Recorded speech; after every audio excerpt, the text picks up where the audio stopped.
Hi friends, have A nice day.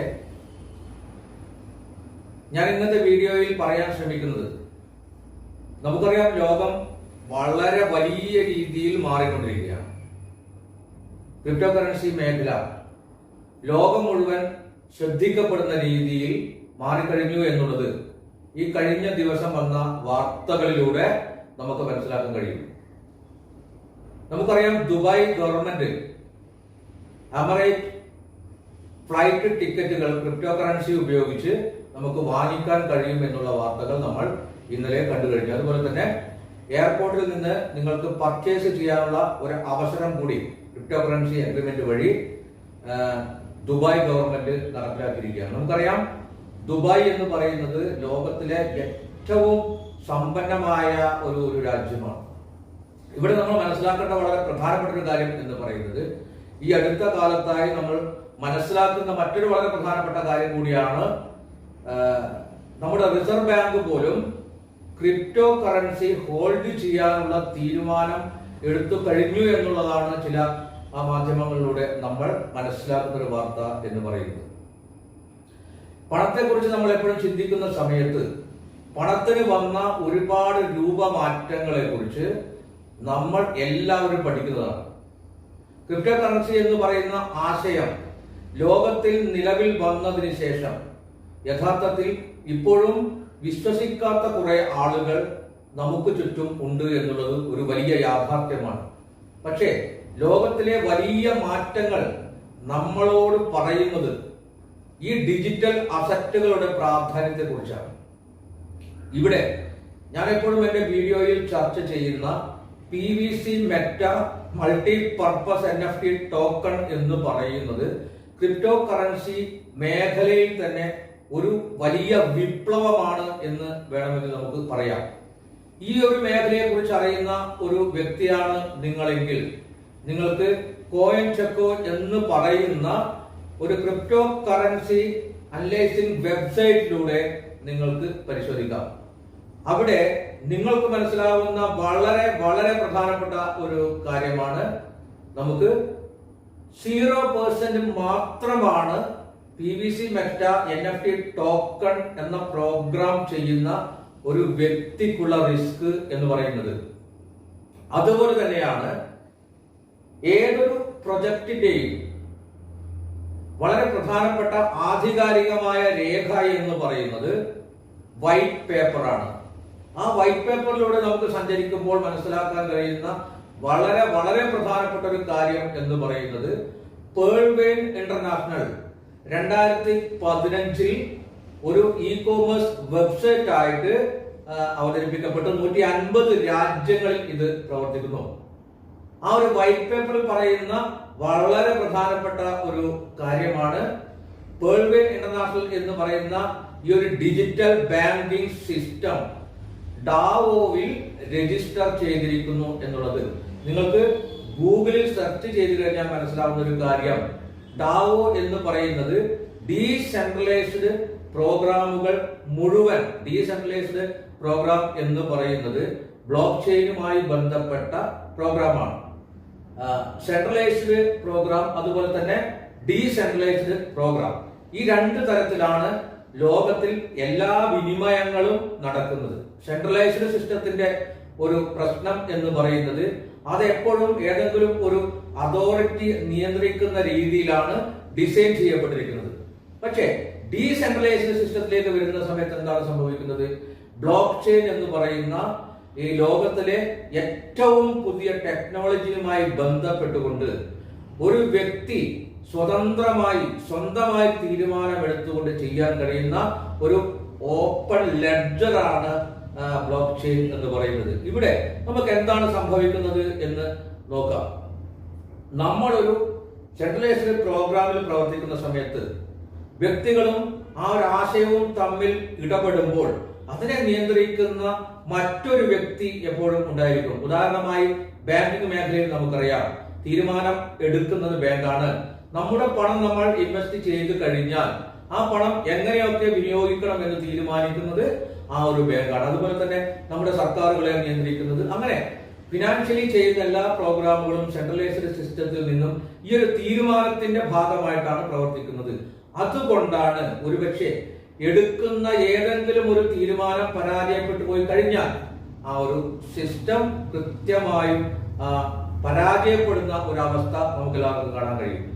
Financial programme എന്നുള്ള രീതിയിൽ ഇത്തരം ഒരുപാട് പ്രശ്നങ്ങളെ അതിജീവിക്കുന്നതിന് വേണ്ടിയാണ് ഡീസെൻട്രലൈസ്ഡ് പ്രോഗ്രാം എന്ന് പറയുന്ന ആശയം ലോകത്തിൽ പ്രകടിപ്പിക്കുന്നത്. എന്താണ് ഡീസെൻട്രലൈസ്ഡ് പ്രോഗ്രാം? നിങ്ങൾ ഒരു വ്യക്തി എന്നുള്ള രീതിയിൽ ഒരു വാലറ്റ് ഓപ്പൺ ചെയ്യുകയും ബ്ലോക്ക് ചെയിൻ വഴി വാലറ്റ് ഓപ്പൺ ചെയ്യുന്ന സമയത്ത് നിങ്ങൾക്ക് ലഭിക്കുന്നത് ഒരു സ്മാർട്ട് കോൺട്രാക്ട് അഡ്രസ് ആണ്. അതിൽ നിങ്ങളുടെ വ്യക്തിപരമായ ഒരു കാര്യവും അതിൽ ബാധിക്കുന്നില്ല. നിങ്ങൾ ചെയ്യുന്ന ഏതൊരു ഇടപാടും മറ്റൊരു വ്യക്തിയുമായി നേരിട്ട് ഇടപെടുന്ന രീതിയിലാണ് ബ്ലോക്ക് ചെയിനിൽ സംഭവിക്കുന്നത്. പ്രധാനമായും ഫിനാൻഷ്യൽ പ്രോഗ്രാമിനിടയിൽ നമുക്ക് 24 മണിക്കൂർ നമുക്ക് സർവീസ് ലഭിക്കുന്ന ഒരു അവസ്ഥ വരും. നമ്മുടെ കയ്യിലുള്ള പണം ഇൻവെസ്റ്റ് ചെയ്യുന്നതായാലും പരസ്പരം കൈമാറുന്നതായി കഴിഞ്ഞാലും പിയർ ടു പിയർ സംവിധാനം ഉപയോഗിച്ചുകൊണ്ട് നമുക്ക് ഏത് സമയത്തും ചെയ്യാൻ കഴിയും. അതുപോലെ തന്നെ 24 hours ഞാൻ നേരത്തെ പറഞ്ഞു നമുക്കത് സർവീസ് ലഭിക്കുന്ന ഒരു അവസ്ഥയും നമുക്കറിയാം. പണം ഉണ്ടായ കാലം മുതൽക്ക് തന്നെ ഒരുപക്ഷെ മനുഷ്യർ ഇൻവെസ്റ്റ്മെന്റും ആരംഭിച്ചിരിക്കും എന്ന് നമുക്ക് വിശ്വസിക്കാം. യഥാർത്ഥത്തിൽ ഒരു മനുഷ്യൻ ഏറ്റവും കൂടുതൽ സമ്പന്നൻ ആകാനുള്ള വളരെ പ്രധാനപ്പെട്ട ഒരു വഴി എന്ന് പറയുന്നത് ഇൻവെസ്റ്റ്മെന്റ് തന്നെയാണ്, അല്ലെങ്കിൽ ബിസിനസ്. ഈ രണ്ട് കാര്യങ്ങൾ കൂടി മാത്രമാണ് ഒരു വ്യക്തിക്ക് ഫിനാൻഷ്യൽ ഫ്രീഡം അനുഭവിക്കാൻ കഴിയുക. രണ്ട് തരത്തിലുള്ള വരുമാന മാർഗമാണ് എന്നുള്ളത്. ഒന്ന് ആക്റ്റീവ് ഇൻകവും ഒന്ന് പാസീവ് ഇൻകവും. പാസീവ് ഇൻകം അനുഭവിക്കുന്ന ആളുകളാണ് ലോകത്തിൽ 1% ആൾക്കാർ. അവരാണ് ഏറ്റവും വലിയ സമ്പന്നർ. ഇവിടെ പേൾവെയിൻ ഇന്റർനാഷണൽ അവതരിപ്പിക്കുന്ന ഈ ഒരു പ്രൊജക്റ്റിൽ നമുക്ക് രണ്ട് മാർഗങ്ങൾ സ്വീകരിക്കാം. ലോകത്തിൽ നമുക്ക് രണ്ട് തരത്തിലാണ് പണം ഉണ്ടാക്കാനുള്ള മാർഗം. ഒന്ന് റെഫറൽ മാർക്കറ്റിംഗ്, രണ്ടാമത്തേത് ഇൻവെസ്റ്റ്മെന്റ് അല്ലെങ്കിൽ ബിസിനസ്. ഇവിടെ റെഫറൽ മാർക്കറ്റിംഗ് എന്ന് പറയുന്നത് ലോകത്തിൽ സർവ്വസാധാരണയായിട്ട് പണം ഉണ്ടാക്കുവാനുള്ള ഒരു മാർഗമായിട്ടാണ് നമ്മൾ കണ്ടുവരുന്നത്. പക്ഷേ ഇത്തരമൊരു ഓൺലൈൻ ബാങ്കിംഗ് സിസ്റ്റത്തിൽ അതിന്റെ പ്രാധാന്യത്തെ കുറിച്ച് പല ആളുകൾക്കും വളരെയേറെ സംശയം ഉള്ളതായി നമുക്ക് മനസ്സിലാക്കാൻ കഴിയുന്നുണ്ട്. കാരണം മൾട്ടി ലെവൽ മാർക്കറ്റിംഗ് മേഖല യഥാർത്ഥത്തിൽ റെഫറൽ മാർക്കറ്റിംഗിനെ ബേസ് ചെയ്തിട്ടാണ് പ്രവർത്തിക്കുന്നത്. പക്ഷേ 75% റെഫറൽ പ്രോഗ്രാമുകളും വലിയ പരാജയമായിട്ടാണ് നമുക്ക് കാണാൻ കഴിയുന്നത്. ഇവിടെ ഞാൻ പറയുന്നത് പേൾവെയിൻ അവതരിപ്പിക്കുന്ന റെഫറൽ മാർക്കറ്റിംഗിലൂടെ എന്റെ വ്യക്തിപരമായ കാര്യം ഞാൻ പറയുകയാണെങ്കിൽ ഒരു മാസം 9 ലക്ഷം രൂപയിലധികം വരുമാനം നേടാൻ കഴിയുന്ന ഒരു വ്യക്തിയാണ് ഞാൻ ഇവിടെ ഇത് പറയാൻ കാരണം ഒരിക്കലും ഇത് ലഭിക്കും എന്ന് പറയുന്നതിൽ അപ്പുറത്തേക്ക് ഇത് വാങ്ങിച്ചു കൊണ്ടാണ് ഞാൻ നിങ്ങളോട് സംസാരിക്കുന്നത്. ഓക്കെ, ഇവിടെ റെഫറൽ മാർക്കറ്റിംഗ് വലിയ രീതിയിൽ വിജയിക്കുവാനുള്ള കാരണം എന്ന് പറയുന്നത് നമുക്കറിയാം. പേൾവെയിൻ ഇന്റർനാഷണൽ അമേരിക്കയിലെ ടെക്സാസിലാണ് ആരംഭിച്ചത്. നമുക്ക് ഇതിന്റെ പേർ എന്ന് പറയുന്നത് ഡോളറാണ്. ലോകത്തിലെ ഏറ്റവും വില കൂടിയ ഒരു ഡോളർ നേടുന്ന സമയത്ത് നമുക്ക് ഇന്ത്യൻ കറൻസിയായി നമുക്ക് താരതമ്യം ചെയ്യുന്ന സമയത്താണ് നമുക്ക് വലിയ രീതിയിൽ നമുക്കത് ഫീൽ ചെയ്യുന്നത് എന്ന് മനസ്സിലാക്കുക. ഇവിടെ റെഫറൽ മാർക്കറ്റിംഗ് തിരഞ്ഞെടുക്കുന്ന വ്യക്തിക്ക് എന്താണ് ലഭിക്കുന്നത് അത് നമുക്ക് മനസ്സിലാകണമെങ്കിൽ ഒരു ഇൻവെസ്റ്റർക്ക് എന്ത് ലഭിക്കുന്നു എന്ന് നമുക്ക് ആദ്യം മനസ്സിലാക്കണം. നമുക്കിവിടെ 13,000 രൂപ മുതൽ ഇൻവെസ്റ്റ്മെന്റ് സ്റ്റാർട്ട് ചെയ്യാം. ഓക്കെ, ഇവിടെ ഒരു 5 ലക്ഷം രൂപ ഇൻവെസ്റ്റ് ചെയ്യുന്ന വ്യക്തിയാണെങ്കിൽ ഒരു ഇൻവെസ്റ്റർ എന്നുള്ള രീതിയിൽ അദ്ദേഹത്തിന് 0.20 ആണ് എല്ലാ ദിവസവും ലഭിക്കുക. 1000 ദിവസം ലഭിക്കും. അദ്ദേഹത്തിന്റെ 5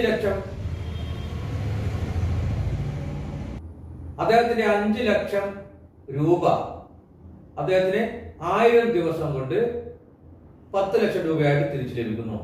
0.20 ആണ് അദ്ദേഹത്തിന് റിട്ടേൺ ലഭിക്കുക. 0.20 എന്ന് പറയുന്നത് 1000 രൂപയാണ്. 1000 × 30 ദിവസം അദ്ദേഹത്തിന് 30,000 രൂപ ലഭിക്കുന്നു. ഇതാണ് ഒരു ഇൻവെസ്റ്റർക്ക് കിട്ടുന്ന ഒരു കാര്യം എന്ന് പറയുന്നത്. അപ്പോൾ ഒരു റെഫറൽ മാർക്കറ്റിംഗ് തിരഞ്ഞെടുത്ത വ്യക്തിക്ക് എന്താണ് ലഭിക്കുക? ഇദ്ദേഹം വാങ്ങിക്കുന്ന 30,000 രൂപയുടെ 20% അദ്ദേഹത്തിന് റെഫറൽ കമ്മീഷൻ ലഭിക്കും. അതായത് 6,000 രൂപ റെഫറൽ കമ്മീഷൻ അദ്ദേഹത്തിന് ലഭിക്കും. ഇതാണ് പേൾവെയിൻ ഇന്റർനാഷണലിലെ റെഫറൽ കമ്മീഷന്റെതും ഇൻവെസ്റ്റ്മെന്റിന്റെയും ഒരു ചിത്രം എന്ന് പറയുന്നത്. ഇവിടെ എല്ലാ വ്യക്തികൾക്കും റെഫറൽ മാർക്കറ്റിംഗ് ചെയ്യാൻ കഴിയണം എന്നില്ല. അതുകൊണ്ട് തന്നെ അദ്ദേഹം കോമ്പൗണ്ടിങ് അദ്ദേഹത്തിന് തിരഞ്ഞെടുക്കാൻ കഴിയും. കോമ്പൗണ്ടിങ് മീൻസ് അതിന്റെ അർത്ഥം എന്ന് പറയുന്നത് നമുക്ക് എല്ലാവർക്കും അറിയുന്നത് പോലെ നമ്മുടെ ക്യാപിറ്റൽ ഇൻവെസ്റ്റ്മെന്റ് വർദ്ധിക്കുന്ന സമയത്ത് നമുക്ക് സ്വാഭാവികമായിട്ടും റിട്ടേണും വർദ്ധിക്കും. അങ്ങനെയാണെങ്കിൽ 5 ലക്ഷം രൂപ ഇൻവെസ്റ്റ് ചെയ്യുന്ന ഒരു വ്യക്തിക്ക് ഒരു മാസം ലഭിക്കുന്നത് 30,000 രൂപയാണ് എന്ന് ഞാൻ പറഞ്ഞു കഴിഞ്ഞു. ഓക്കെ, ഈ 30,000 രൂപ അദ്ദേഹം രണ്ടാമത്തെ മാസം ഈ 5 ലക്ഷം രൂപയുടെ കൂടെ റീ ഇൻവെസ്റ്റ്മെന്റ് ചെയ്യുന്നു. അങ്ങനെ ചെയ്യുമ്പോൾ അദ്ദേഹത്തിന് രണ്ടാമത്തെ മാസം മുതൽ ലഭിക്കുന്നത് 5,30,000 രൂപയുടെ 0.20 ആണ്. ഇങ്ങനെ കോമ്പൗണ്ട് ചെയ്ത് അദ്ദേഹം 1000 ദിവസം മുന്നോട്ട് പോവുകയാണെങ്കിൽ അദ്ദേഹത്തിന്റെ 5 ലക്ഷം രൂപ 25 ലക്ഷം രൂപയായിട്ട് വളരുകയാണ്. ഇവിടെ നമ്മൾ ശ്രദ്ധിക്കേണ്ട വളരെ പ്രധാനപ്പെട്ട ഒരു കാര്യം എന്ന് പറയുന്നത് ഒരു മാസം ഒരു തവണയാണ് അദ്ദേഹം റീ ഇൻവെസ്റ്റ്മെന്റ് ചെയ്യുന്നത്. ഇവിടെ നമുക്ക് എന്ത് ചെയ്യാൻ കഴിയും? നമുക്ക് ഇവിടെ 13,000 രൂപ മുതലാണ് ഇൻവെസ്റ്റ്മെന്റ് എന്ന് ഞാൻ പറഞ്ഞു. 13,000 രൂപ നമുക്ക് റിട്ടേൺ ലഭിച്ചു കഴിഞ്ഞാൽ അപ്പോൾ തന്നെ നമുക്ക് റീ ഇൻവെസ്റ്റ്മെന്റ് ചെയ്യാം. അതായത് ആദ്യത്തെ മാസം 30,000 രൂപ ലഭിക്കുമ്പോൾ അദ്ദേഹത്തിന് 2 തവണ റീ ഇൻവെസ്റ്റ്മെന്റ് ചെയ്യാം. ഇങ്ങനെ ഓരോ മാസം കഴിയും തോറും നമ്മുടെ ക്യാപിറ്റൽ വർദ്ധിക്കുന്ന സമയത്ത് നമുക്ക് കോമ്പൗണ്ട് ചെയ്യാനുള്ള അവസരവും കൂടി അധികമായി ലഭിക്കുകയാണ്. അങ്ങനെ ഈ 5 ലക്ഷം രൂപ മിനിമം ഒരു 50 ലക്ഷം രൂപയെങ്കിലുമായിട്ട് വർദ്ധിക്കും. ഇതൊരു മാത്തമാറ്റിക്സ് ആണ്, കണക്കാണ്. കൃത്യമായി നമുക്ക് കണക്ക് പരിശോധിച്ചാൽ അത് മനസ്സിലാവും. ഇങ്ങനെ ചെയ്തുകൊണ്ടിരിക്കുന്ന ഒരു വ്യക്തി ഒരാളെ പോലും പരിചയപ്പെടുത്തുകയോ റഫറൽ ചെയ്യുകയോ ചെയ്യുന്നില്ല. അദ്ദേഹത്തിന് ഈ 1000 ദിവസത്തിനുള്ളിൽ ആവശ്യമായ തുക വേണമെങ്കിൽ വിഡ്രോ ചെയ്യുകയും ചെയ്യാം. ഇതാണ് ഒരു സാധാരണ ഇൻവെസ്റ്റർക്ക് കിട്ടുന്ന ഒരു വലിയൊരു ഓപ്പർച്യൂണിറ്റി എന്ന് പറയുന്നത്. രണ്ടാമത്തെ ഒരു ഓപ്പർച്യൂണിറ്റി എന്ന് പറയുന്നത് ഏർലി ബേർഡ് റിവാർഡ് ഓഫർ എന്നാണ് പറയാം. അതിന് ചെയ്യേണ്ടത് വളരെ പ്രധാനപ്പെട്ട ഒരു കാര്യം എന്ന് പറയുന്നത് താങ്കൾ ഒരു അക്കൗണ്ട് ഓപ്പൺ ചെയ്യുകയാണെങ്കിൽ അന്ന് തന്നെ സാറിന്റെ ഒരു റെഫറൽ അക്കൗണ്ട് നമ്പർ ഉപയോഗിച്ചുകൊണ്ട് 2 കസ്റ്റമറെ നിങ്ങൾ പരിചയപ്പെടുത്തുക. അങ്ങനെ കസ്റ്റമറെ പരിചയപ്പെടുത്തി കഴിഞ്ഞാൽ ഒരു മെയിൻ അക്കൗണ്ട് ചെയ്യുന്ന ഒരു കസ്റ്റമർ എത്രയാണോ ഇൻവെസ്റ്റ് ചെയ്യുന്നത് തുല്യമായ തുക താഴെ വരുന്ന 2 കസ്റ്റമറും ഇൻവെസ്റ്റ് ചെയ്യണം. 5 ലക്ഷം രൂപയാണെങ്കിൽ താഴെ വരുന്ന 2 പേരും 5 ലക്ഷം ടോട്ടൽ 15 ലക്ഷം രൂപയുടെ ഇൻവെസ്റ്റ്മെന്റ് ചെയ്തു കഴിഞ്ഞാൽ ഒരു ഏർലി ബേർഡായി നമുക്കിത് ഒരേ തുക എത്ര വേണമെങ്കിലും ഇൻവെസ്റ്റ് ചെയ്യാം കേട്ടോ. അങ്ങനെ ചെയ്യുന്ന സമയത്ത് ഞാൻ നേരത്തെ പറഞ്ഞു ഈ സിസ്റ്റത്തിൽ 0.20 1000 ദിവസം റിട്ടേൺ കിട്ടും എന്നുള്ളത്. ഈ രീതിയിൽ ചെയ്തു കഴിഞ്ഞാൽ നമുക്ക് ഒരു 0.70 കൂടി എക്സ്ട്രാ ലഭിക്കുകയാണ്. ഏർലി ബേർഡ് റിവാർഡ് ഓഫർ 7 മാസം, അതായത് 222 ദിവസം കൊണ്ട്. ഇങ്ങനെ ചെയ്തു കഴിഞ്ഞാൽ നമുക്ക് അദ്ദേഹത്തിന്റെ മെയിൻ അക്കൗണ്ട് 5 ലക്ഷം രൂപയാണെങ്കിൽ 10 ലക്ഷം രൂപയായിട്ട് വളരാൻ വേണ്ടി 7 മാസം 222 ദിവസം മാത്രം മതിയാവും. സ്വാഭാവികമായിട്ട് നമുക്ക് 1000 ദിവസം കൊണ്ട് നേരെ ഇരട്ടിയാവേണ്ട തുക 7 മാസം കൊണ്ട് ഇരട്ടിയാവുന്നു. ഈ ഒരു പ്രോഗ്രാമാണ് ഏർലി ബേർഡ് റിവാർഡ് ഓഫർ എന്ന് പറയുന്നത്. യഥാർത്ഥത്തിൽ നമുക്ക് ആവശ്യമുള്ള രീതിയിൽ നമുക്ക് ചെയ്യാൻ കഴിയുന്ന രീതിയിൽ ഈ സിസ്റ്റത്തിലൂടെ നമുക്ക് വർക്ക് ചെയ്യാം. ഇപ്പോ കുറച്ച് ദിവസങ്ങൾക്ക് മുമ്പ് വന്ന ഒരു സർവേ റിപ്പോർട്ട് എന്ന് പറയുന്നത് കേരളത്തിൽ ഇനി ആത്മഹത്യകൾ വർദ്ധിക്കാൻ പോകുന്നു. അതിനൊരു കാരണം എന്ന് പറയുന്നത് EMI എന്ന് പറയുന്ന പ്രതിഭാസമാണ്. എന്താണ് EMI നമുക്കറിയാം. ഒരു ശരാശരി മനുഷ്യനെ സംബന്ധിച്ച് അദ്ദേഹത്തിന്റെ ലൈഫിൽ അദ്ദേഹത്തിന് ഉണ്ടാകുന്ന ഫാമിലി ബഡ്ജറ്റ് നിയന്ത്രിക്കാൻ അദ്ദേഹത്തിന് കഴിയില്ല. സാധാരണ ഒരു ട്രഡീഷണൽ ജോലി ചെയ്യുന്ന ഒരാളായാലും ഒരു ഗവൺമെന്റ് എംപ്ലോയി ആയി കഴിഞ്ഞാലും അദ്ദേഹത്തിന് കിട്ടുന്ന സാലറി അല്ലെങ്കിൽ കൂലി അതിന്റെ അകത്ത് നിന്നുകൊണ്ട് അയാൾക്ക് ഒരിക്കലും ജീവിക്കാൻ കഴിയില്ല. കാരണം നമുക്ക് ചുറ്റുമുള്ള ആവശ്യങ്ങൾ അത്രമേൽ വർദ്ധിച്ചു വരുമ്പോൾ നമ്മൾ പുറത്തു നിന്നും എക്സ്ട്രാ വരുമാനം കണ്ടെത്തേണ്ട ഒരു അവസ്ഥ എല്ലാ ആളുകൾക്കും ഉണ്ട്. ആ എക്സ്ട്രാ വരുമാനം കണ്ടെത്തുന്നതിനുള്ള ആ ഒരു എക്സ്ട്രാ ഒരു വരുമാനം ആ ഒരു ഘട്ടത്തിലാണ് EMI എന്ന് പറയുന്ന നമുക്ക് പെട്ടെന്ന് വളരെ സുതാര്യമായി കയ്യിലേക്ക് പണം വരുന്ന രീതിയിൽ ഇപ്പോൾ ഒരുപാട് കമ്പനികൾ ഇപ്പോൾ നിലവിൽ വന്നിരിക്കുന്നത്. സോഷ്യൽ മീഡിയ വഴിയും ഏത് വഴിയും നമുക്ക് പെട്ടെന്ന് തന്നെ പണം കിട്ടുന്ന ഒരു അവസ്ഥയുണ്ട്. ഇങ്ങനെ മനുഷ്യൻ ഇന്ന് കേരളത്തിൽ ഏറ്റവും കൂടുതൽ മലയാളികൾ ഒത്തിരി EMIകൾ വാങ്ങി ഒരുപാട് കടക്കണിയെ തിരിക്കുകയാണ്. നമുക്ക് സാധാരണഗതിയിൽ നൽകാൻ കഴിയുന്ന രീതിയിൽ ശമ്പളം കിട്ടാതിരിക്കുമ്പോൾ സ്വാഭാവികമായിട്ടും ഓരോ മനുഷ്യനും ഡിപ്രഷനിലേക്ക് പോകും. ഞാനിവിടെ പറയുന്നത് ഈ ഒരു പ്രശ്നം കേരളത്തിൽ സർവേ എടുത്തു നോക്കുമ്പോൾ കേരളത്തിലാണ് ഏറ്റവും കൂടുതൽ ഉള്ളത് എന്നാണ്. ഇവിടെ ഞാൻ പറയുന്നത് നമുക്ക് ഒരു മാസം കൃത്യമായും കണ്ടെത്തേണ്ട തുക എത്രയാണ് എന്ന് തീരുമാനിച്ചുകൊണ്ട് ഒരു ഇൻവെസ്റ്റ്മെന്റ് ചെയ്യാൻ തയ്യാറാകുന്ന ഒരു വ്യക്തിയെ സംബന്ധിച്ച് വളരെ ഭംഗിയായിട്ട് അയാൾക്ക് മുന്നോട്ട് പോകാൻ കഴിയും എന്നുള്ളത് ഒരുപാട് അനുഭവങ്ങൾ നമ്മുടെ പ്രൊജക്റ്റുമായി ബന്ധപ്പെട്ട് നമുക്ക് മുമ്പിലുണ്ട്. ഞാൻ ഈ കാര്യങ്ങളൊക്കെ പറഞ്ഞാൽ പോലും നമ്മൾ മനസ്സിലാക്കേണ്ട വളരെ പ്രധാനപ്പെട്ട ഒരു കാര്യം എന്ന് പറയുന്നത്, നമ്മൾ ചെയ്തുകൊണ്ടിരിക്കുന്ന പ്രവൃത്തി കൊണ്ട് നമ്മൾ ഫിനാൻഷ്യൽ ഫ്രീഡത്തിൽ എത്തിയിട്ടുണ്ടോ? നമുക്കിനി മുന്നോട്ട് പോകുവാൻ കഴിയുമോ? ഈ ചോദ്യങ്ങളൊക്കെ നമ്മളോടാണ് ചോദിക്കേണ്ടത്. ആ ഒരു ചോദ്യം ചോദിച്ച് നമുക്ക് ഒരു എക്സ്ട്രാ ഇൻകം വരുമാനം വേണം എന്ന് ആഗ്രഹിക്കുന്ന ഒരു വ്യക്തിയാണെങ്കിൽ നിങ്ങൾക്ക് 100% വിശ്വസിച്ച് ചെയ്യാൻ കഴിയുന്ന ഒരു ഡിജിറ്റൽ കറൻസി പ്രോഗ്രാമാണ് വേൾഡ് വെയ്റ്റ് ഇന്റർനാഷണൽ എന്ന് പറയുന്നത്. നിങ്ങൾക്ക് കൃത്യമായി കാര്യങ്ങൾ മനസ്സിലാക്കണമെങ്കിൽ നമുക്ക് ഈ ഒരു വീഡിയോ അയച്ചു തരുന്ന ഒരു വ്യക്തിയെ നിങ്ങൾ പെട്ടെന്ന് തന്നെ കാണുക, അദ്ദേഹത്തെ കോൺടാക്ട് ചെയ്യുക, അല്ലെങ്കിൽ ഈ വീഡിയോയിൽ കാണുന്ന വാട്സപ്പ് നമ്പറുമായി ബന്ധപ്പെട്ട് കാര്യങ്ങൾ മനസ്സിലാക്കാൻ ശ്രമിക്കുക. ഇവിടെ തീരുമാനം ഒരു വ്യക്തിയുടേതാണ്. ഫിനാൻഷ്യൽ ഫ്രീഡം എന്ന് പറയുന്നത് എല്ലാ ആളുകൾക്കും നേടാൻ കഴിയുന്ന ഒന്നാണ്. പണത്തിനെ സംബന്ധിച്ച് പണത്തിന് ജാതിയോ മതമോ രാഷ്ട്രീയമോ രാജ്യമോ ഒന്നുമില്ല. ആ പണം ആരുടെ കയ്യിലേക്കാണോ വരേണ്ടത് അതിനുള്ള വഴി കൃത്യമായി നമ്മൾ തുറന്നു കൊടുക്കുക. ഇപ്പൊ നമുക്ക് ലഭിക്കുന്ന പണം എന്ന് പറയുന്നത് നമുക്കുള്ള സ്കില്ലിനുള്ള പ്രതിഫലമാണ്. നമ്മൾ എന്താണോ പഠിച്ചിരിക്കുന്നത് അതിന് തുല്യമായ പണം നമുക്ക് ലഭിക്കുന്നു. എന്നിട്ടും നമുക്ക് കടങ്ങൾ മാത്രമാണ് ബാക്കിയെങ്കിൽ നിങ്ങളുടെ സ്കില്ല് നിങ്ങൾ വർദ്ധിപ്പിക്കുക, പുതിയ കാര്യങ്ങളെ കുറിച്ച് പഠിക്കാനുള്ള ശ്രമം നടത്തുക. അങ്ങനെ പുതിയ സ്കില്ലുകൾ നിങ്ങൾ വളർത്തുമ്പോൾ നിങ്ങളിലേക്ക് പണം വരാനുള്ള വഴി കൂടി തുറക്കപ്പെടും എന്ന് മാത്രം ഞാൻ പറഞ്ഞുകൊണ്ട് ഈ വീഡിയോ അവസാനിപ്പിക്കുകയാണ്. Thank you.